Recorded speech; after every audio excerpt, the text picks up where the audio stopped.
It's not the disease that defines you, but what you do to cope with the disease and basically live with the disease. That's what defines you.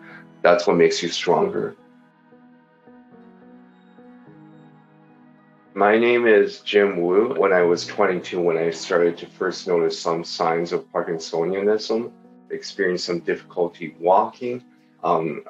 Shortly thereafterwards, I've had friends and basically people comment sort of on my gait, on the way I walk. Eventually, we started doing some tests. We discovered that it could have been basically one out of two possibilities.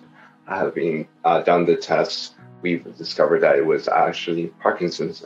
I'm currently 36. What I do for a living is I am a lawyer, and specifically I practice employment law.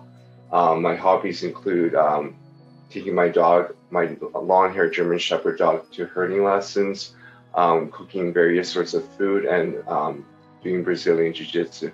Jiu-Jitsu has helped tremendously. Just the cardiovascular element of the exercise, and just pushing myself to the limits has allowed me to gain more confidence in myself and be able to just tell myself, like, when I'm having a rough day, look, you're not going to be paralyzed. You're going to get through the day like you have like the past countless number of years. This is nothing new. You just got to remind yourself again to make sure that you take your medication on time, because if you don't, this is what happens. I pretty much accepted that Parkinson's actually part of my life, and the way I see it is, it's no different from me wearing glasses. It's basically a disability I have, and I take medication and other means necessary to basically accommodate and do the best I can with that disability.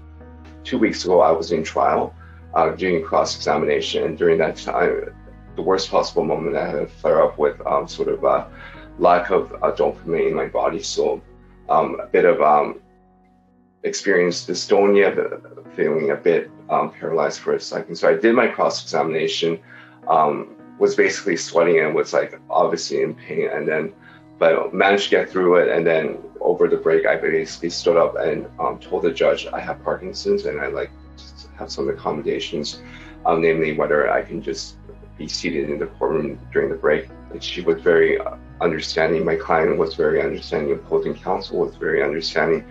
And the way I realized is, this is who I am. There's no need to hide it at all. And definitely there's no shame in having the disease. We're actually very blessed in BC to have this society called the Parkinson Society be there to help people and give people resources for them to go through this all together. Definitely don't go through this by yourself. Some of my friends, they say something to the effect of, it's not who you are, but I would challenge them and just say, well, it is part of me. It's basically, it made me who I am today, which is I'm more resilient and I'm much harder working because of Parkinson's. The way I see it, no one's perfect. Everyone has their limitations. And for me, I just happen to have Parkinson's as one of them.